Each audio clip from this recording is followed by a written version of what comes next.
Bonjour à tous et bienvenue pour la matinale, l'émission quotidienne de CMC Markets qui débute à 10 heures. Je suis Nicolas Chéron, stratégiste pour vous servir et nous sommes aujourd'hui le mercredi 23 novembre 2016. Le titre du jour est Poursuite de l'effet Trump. Qu'est-ce que l'effet Trump? Eh bien, c'est tout simplement un effet positif pour les indices américains qui continuent de caracoler sur des niveaux historiques de prix.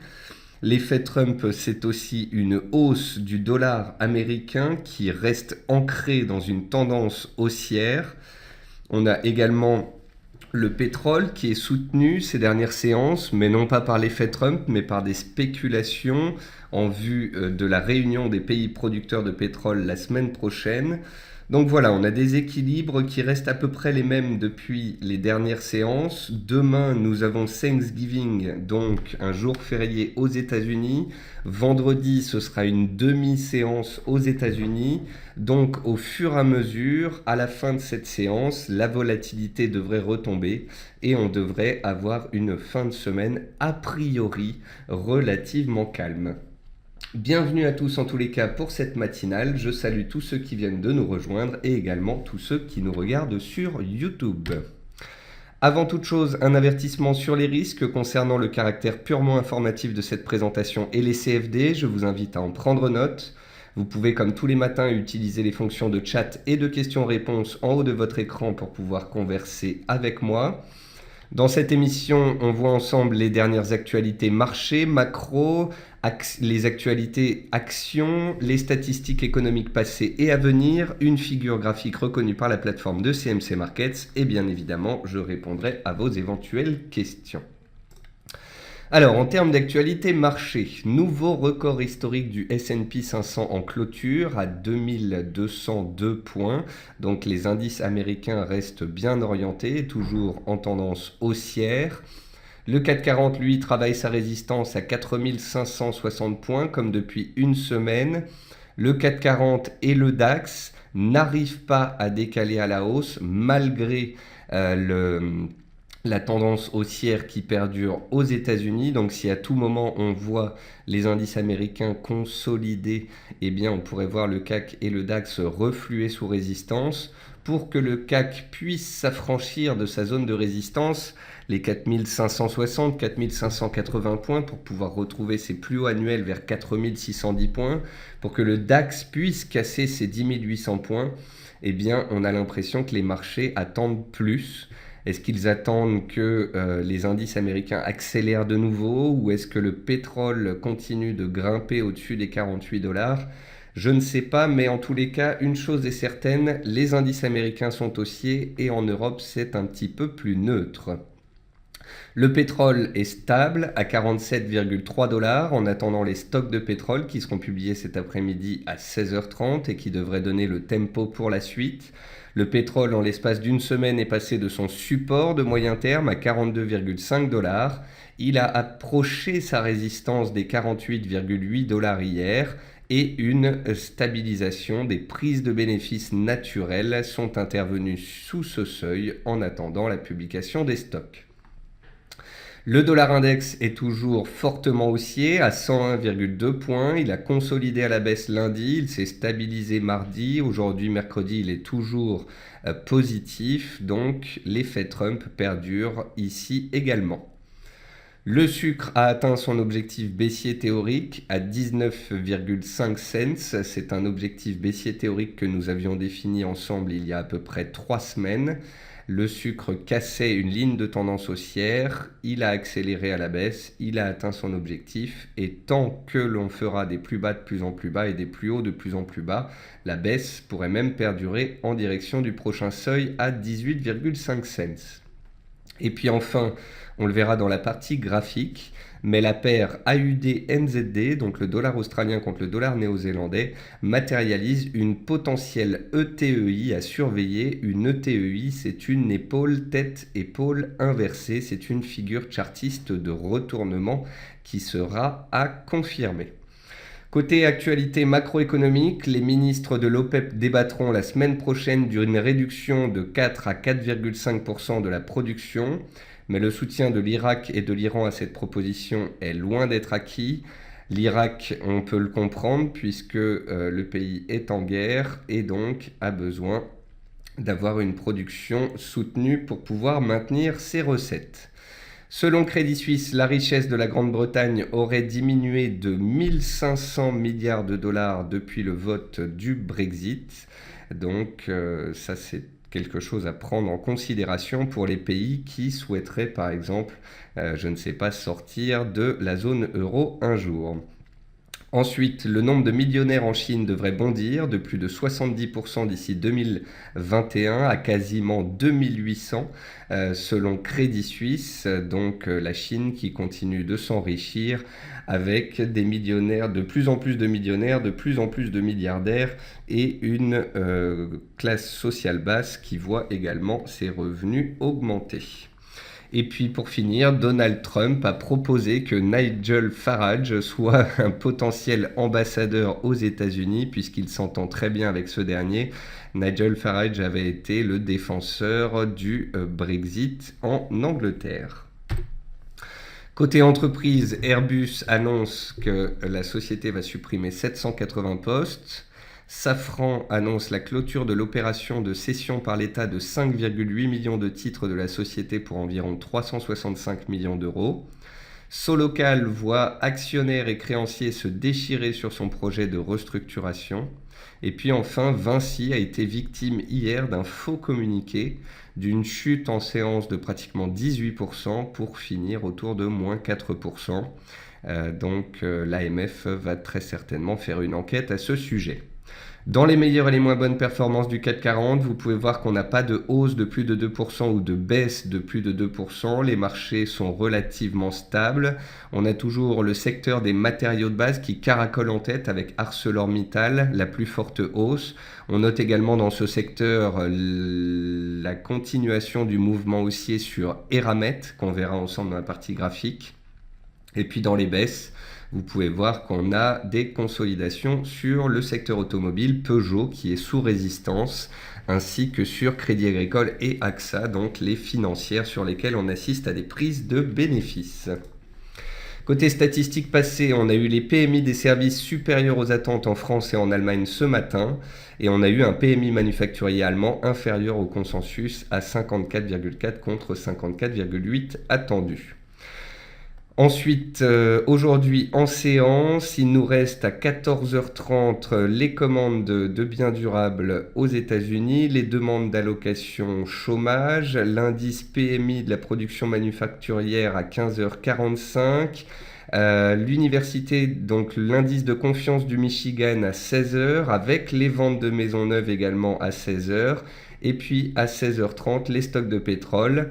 Et puisque demain c'est une journée fériée aux États-Unis, plutôt que d'avoir les stocks publiés le jeudi, eh bien on les a aujourd'hui mercredi à 18h. Donc on a 14h30, 15h45 et 16h et 16h30. Ça fait 4 rendez-vous concernant les statistiques américaines cet après-midi et en plus à 18h les stocks de gaz. Et puis vous avez un dernier rendez-vous aussi ce soir, puisqu'il y aura un webinaire spécial avec Smart Alpha. C'est un webinaire que je vous conseille et vous pouvez vous inscrire directement sur le site de CMC Markets. Et puis enfin, une figure graphique reconnue par la plateforme de CMC Markets, c'est un triangle noté 4 sur 5 sur l'argent en données 4 heures. Vous pouvez voir que les cours de l'argent sont baissiers depuis à peu près une semaine, que là les cours tentent de se stabiliser, ils sont dans un petit triangle. Si les cours sortent par le haut, on pourrait avoir un rebond technique qui se mettrait en place. Si les cours sortent par le bas, on aurait une continuation naturelle de la tendance baissière actuellement en place, due principalement à la force du dollar américain. On va passer sur la plateforme de CMC Markets. Avant, je vais vous montrer comment vous inscrire pour le webinaire de ce soir. Donc, vous allez dans la rubrique formation du site de CMC Markets. Vous avez ici webinaire spécial, analyse de marché et gestion de la volatilité avec l'équipe Alpha Zone des professionnels des marchés financiers. Ce sont les personnes qui réalisent la newsletter quotidienne de CMC Markets. Ce sera ce soir à 19h. On repasse sur la plateforme. Concernant donc le CAC 40 et le DAX, comme je vous l'expliquais, malgré la hausse des indices américains, eh bien, les indices européens restent relativement neutres. Le CAC 40 est haussier à moyen terme, il est haussier en données journalières, mais à court terme, il est un petit peu bloqué sous les 4575 points. Vous pouvez voir que ça correspond au plus haut du mois de septembre, au plus haut du mois d'octobre, et que les 4575 points correspondent également au cours d'ouverture du jeudi 10 novembre et le cours d'ouverture du mardi 22 novembre, donc la séance d'hier. Donc vous pouvez voir qu'à chaque fois que les cours ont ouvert sous cette résistance, on n'a jusqu'ici pas réussi à la dépasser. Donc là, les investisseurs patientent, les cours se stabilisent à plat. Si et seulement si les Américains arrivent à accélérer de nouveau et que l'on casse les 4575 points, alors on pourrait aller chercher les fameux 4610, les plus annuels, puis les 4640, le cours de clôture de décembre 2015. Je pense que c'est quelque chose qui est tout à fait faisable puisque c'est dans le sens de la tendance et de la dynamique actuelle des cours. Après, la fin d'année est proche. Vous voyez ici sur mon graphique, le mois de décembre est ici, la fin de l'année est là. Donc en gros, on est le 23 novembre, il nous reste à peu près un mois de cotation, il nous reste une vingtaine de séances. Je pense que, étant donné l'appétit pour le risque, étant donné généralement que le mois de décembre est un mois positif, on pourrait tenter de s'extraire de cette zone de prix pour finir l'année en beauté au-dessus des 4600. Mais pour l'instant, soyons factuels, on est dans un range, les acheteurs gardent la main et on fait des plus bas de plus en plus haut, mais on n'arrive pas à décaler et à se mettre dans une réelle dynamique haussière. C'est la même chose sur le DAX. Le DAX est aussi à moyen terme, il est aussi en données journalières, il fait des plus bas de plus en plus haut, mais il bloque sous la zone des 10 780, 10 800 points. Il faudra casser une bonne fois pour toute cette zone de résistance pour pouvoir aller chercher les 11 000 points, voire plus, et finir l'année en beauté. Mais en attendant, tant qu'on est coincé dans ce range, si ça ne passe pas, on peut continuer de consolider. Et si les US devaient opérer des prises de bénéfices, on pourrait aussi très bien de nouveau revenir vers les supports avant éventuellement de repartir à la hausse. En d'autres termes, il faut suivre les indices américains. Quand vous regardez le S&P 500, pour l'instant, il n'y a aucun signe de baisse potentielle. On est en tendance haussière en données mensuelles, en données hebdomadaires, en données journalières, en données 4 heures. On a cassé les anciens plus hauts annuels et historiques à 2194 points. Tant qu'on est au-dessus de ce seuil, les acheteurs ont la main, la tendance reste haussière. Et l'objectif théorique de hausse de court terme ressort dans la zone des 2220 points.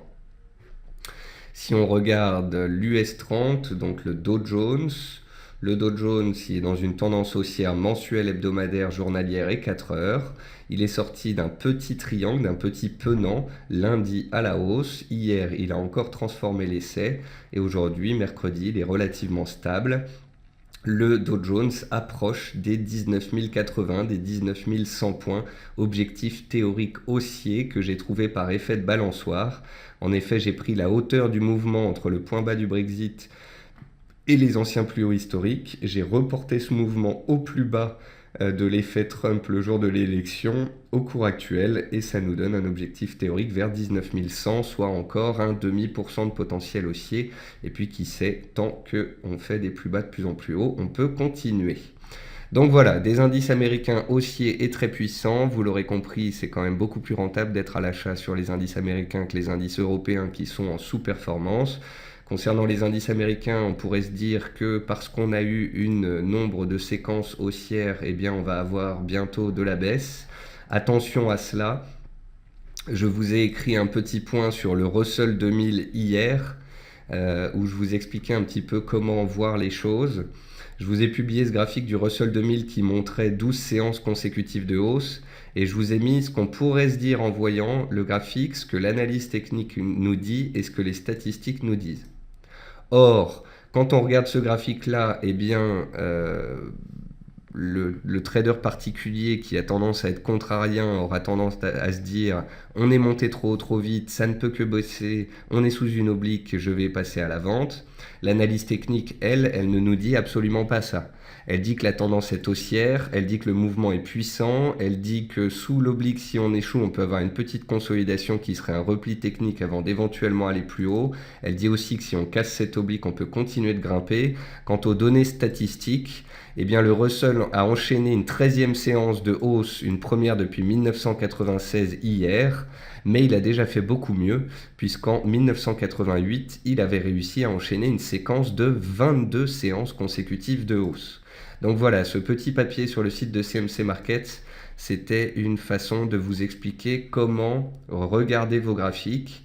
Et plutôt que de vous dire qu'on a beaucoup monté, on va baisser, de vous dire que le mouvement est puissant, fort, et que tant qu'il sera en place, eh bien, il peut perdurer.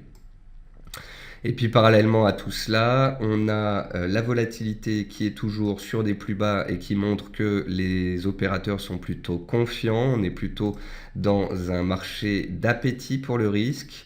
Et puis concernant le marché obligataire, vous pouvez voir ici le Bund en données hebdomadaires. Et tout comme je vous l'ai montré la semaine dernière, donc le Bund avait touché un support majeur à 160 le long d'une oblique haussière de moyen terme. On a touché ce seuil, on rebondit depuis, et tant que le Bund restera orienté à la hausse à moyen terme, eh bien il n'y a pas de choc majeur obligataire à attendre. Si par contre on venait à casser les plus bas de la semaine dernière, là il pourrait y avoir du grabuge sur le marché obligataire. Ensuite, on va passer sur le marché action. On va regarder le palmarès du jour. Donc, dans les baisses, on a Selectis qui est toujours sous pression, un petit peu décevante. Selectis, après sa vague de hausse, elle retombe relativement rapidement. On a Areva qui est toujours enfermé dans son canal baissier. On a Valorec qui consolide sous résistance. Le pétrole s'est stabilisé sous résistance, Valorec fait de même, et on verra en fonction des stocks de pétrole cet après-midi ce que le pétrole décide, et ça devrait engendrer la même chose sur Valorec. Peugeot, comme je vous le disais au début de cette émission, elle est pile poil sous une résistance majeure à 14,4 €, donc pour l'instant on consolide ce seuil, tout comme le CAC 40 consolide sous résistance. Zodiac, elle a publié hier, elle était remontée en séance, elle a fermé son gap baissier ce matin, puis les vendeurs ont repris la main. Donc là, on est complètement en plein milieu d'un range. Safran, l'État a fini de vendre ses titres. On est dans une tendance haussière de moyen terme, mais avec une légère pente. C'est pas un titre qui, à première vue, m'intéresse graphiquement parlant. Et puis, comme je vous le disais, sur certaines financières comme AXA, on consolide, puisque tout comme sur Peugeot, par exemple, on est pile poil sous une résistance clé. Ensuite, dans les hausses, qu'est-ce que l'on a? On a Eramet. Donc Eramet, on avait vu ensemble que c'était un titre qui était dans une tendance haussière matérialisée par un canal haussier. On a vu la semaine dernière que le titre était en train d'approcher de la borne haute de son canal et que des prises de bénéfices pourraient intervenir. Les prises de bénéfices ont lieu, puis les cours se sont stabilisés sur les plus hauts. Et parce que les métaux continuent de monter, parce que Goldman Sachs passe haussier sur les matières premières, l'inflation et certaines valeurs matières premières, eh bien Eramet et ArcelorMittal sont des titres qui continuent d'être recherchés et qui enfoncent le clou. Eramet a ainsi cassé la borne haute de son canal haussier, ce qui a entraîné une accélération des cours et 10% de hausse très rapidement. Comprenez bien que Eramet, à moyen long terme, c'est un titre qui vient des 100 € ou des 95 € en début 2015, qui a beaucoup souffert pendant un an et qui, depuis à peu près 6-7 mois, est dans une reprise haussière de moyen terme. Et à moyen long terme, vous voyez très bien que Eramet se dirige en direction des 63 €. Les anciens plus bas de 10 ans, ancien support majeur en 2013 et résistance désormais. Donc la hausse d'Eramet n'est que proportionnelle à la chute qui avait eu lieu par le passé. Alors ensuite j'ai Pascal qui me demande de regarder la Société Générale. Alors je vais faire ça tout de suite. Société Générale, ça doit être un petit peu comme les autres bancaires, on est en consolidation. Donc Société Générale, le point positif à moyen terme, c'est qu'on était dans un range et qu'on a réussi à s'en extraire par le haut. L'autre point positif, c'est que le titre a gapé à la hausse ici et n'a pas clôturé son gap. On a fait plusieurs séances où on a tenté de revenir clôturer ce gap, mais les acheteurs se sont présentés.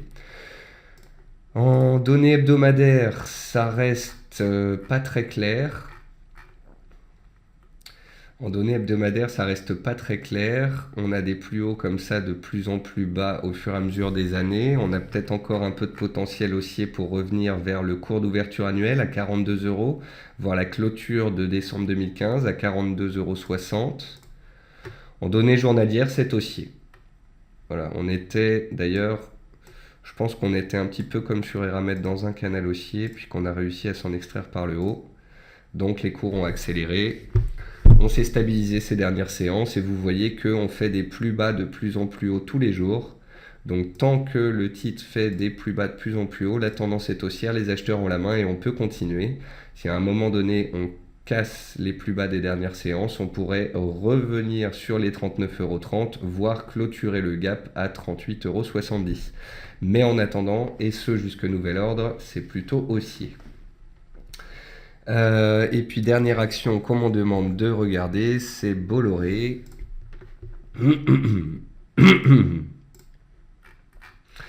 Alors Bolloré, c'est un titre intéressant, très forte tendance haussière 2012, 13, 14, accident fin 2014, reprise haussière début 2015, et puis depuis la moitié de l'année 2015, on est dans une belle tendance baissière, très claire, très propre. Donc on a une tendance baissière qui est matérialisée ici par une oblique de tendance baissière qu'on est en train de tester actuellement. Donc ça fait bel et bien à peu près 1 an et demi qu'on a une tendance baissière puissante. Par contre, on assiste à une stabilisation des cours dans la zone des 2,80, 2,90. On voit que les cours tentent de se reprendre ces dernières séances avec un gap haussier réalisé hier. Donc là, Bolloré, c'est intéressant parce qu'on a une tendance baissière, puis on a eu une stabilisation des cours. On voit que la pente de la moyenne mobile à 20 semaines s'aplatit. Donc on assiste à une stabilisation des cours et à une tentative de tenue des plus bas ici vers 2,80, 2,85. Et donc voilà, on pourrait avoir une tentative haussière si les cours accélèrent au-dessus des 3 €. Ça pourrait matérialiser un double bottom de moyen terme. On aurait une cassure de tendance baissière et on pourrait donc avoir un rebond digne de ce nom en direction peut-être des 3,40 € les plus hauts d'août 2016. Donc pour l'instant, tendance baissière coiffée par une oblique à moyen terme et à court terme des velléités haussières qu'il faudra confirmer par une accélération éventuelle au-dessus des 3 €. Alors, j'ai répondu à toutes vos questions sur les actions. Je peux continuer. On va passer sur les matières premières.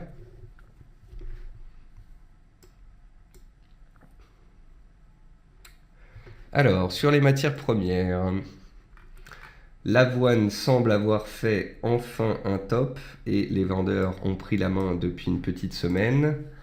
Les cours du blé sont toujours dans une tendance baissière de moyen terme. Vous pouvez voir qu'on fait des plus hauts de plus en plus bas depuis à peu près un mois. Donc ça, c'est pas très positif. On est dans un range et c'est pas très intéressant à court terme. Le maïs est un petit peu plus soutenu, un petit peu plus fort que les cours du blé. Les cours du coton, ils tentent de casser leur zone de résistance ici vers 71, 50, 72. Pour l'instant, ça ne passe pas.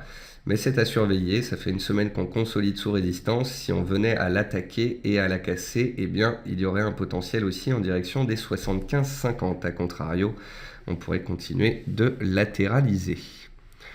Les cours de l'or, ils sont stables. L'or est baissier à moyen terme, baissier à court terme. Tant que le dollar est fort, les cours de l'or sont sous pression. On a un petit support intermédiaire à 1205 $ qui correspond au plus bas en clôture de fin mai 2016. Mais on a une zone quand même qui m'apparaît d'importance entre 1185 et 1200 $. Et tant que la tendance baissière perdure, je ne serais pas étonné que les cours de l'or viennent tester cette zone de prix. Ensuite, le jus d'orange, il continue de consolider depuis l'inscription d'un plus haut historique début novembre, après une très forte appréciation. Donc depuis, les vendeurs ont pris la main. Ensuite, les cours du riz, on est stable, ça ne passe pas sous résistance. C'est neutre, on a tenu le support, on a tenu la résistance, donc là ce sera vraiment qui tout double. Soit on casse les plus bas annuels, auquel cas les vendeurs enfoncent le clou, soit on arrive à casser les 9,75 à la hausse et les acheteurs reprennent la main. En attendant, entre ces deux bornes, je n'ai rien à vous dire. Ensuite, concernant le sucre, l'objectif baissier des 19,5 a été atteint et cassé. Tant qu'on reste sous les plus hauts des dernières séances, tant qu'on reste coincé sous les 20,10 cents, les vendeurs ont la main, la tendance est baissière et le prochain objectif théorique ressort dans la zone des 18,60. Et puis enfin le pétrole. Eh bien, le pétrole, il est dans une tendance haussière de moyen terme avec des plus bas de plus en plus haut en avril, en août, en novembre. On a une tendance haussière qui est en place depuis le mois de février. C'est une reprise de moyen long terme après une forte chute des cours en 2014-2015. Depuis quelques mois, on est dans un range entre 42,50 et 48,80. On n'arrive pas à en sortir. Depuis une semaine, on a une reprise haussière des cours sur fond de spéculation en amont de la réunion des pays producteurs à Vienne le 30 novembre prochain, donc mercredi prochain. Donc voilà, cet après-midi, on va avoir les stocks. Les stocks soit sont trop élevés et engendrent une consolidation des cours vers les 46, 46, 50, soit une accélération haussière vers les 48, 80. Et puis par la suite, si un accord de production doit avoir lieu, on pourrait casser les 48,80 et aller chercher les 51,40 et les 54 $, ce qui pourrait être un soutien inconditionnel au marché, au marché en général, aux indices boursiers et surtout bien sûr au secteur énergétique et à des valeurs comme Valorec.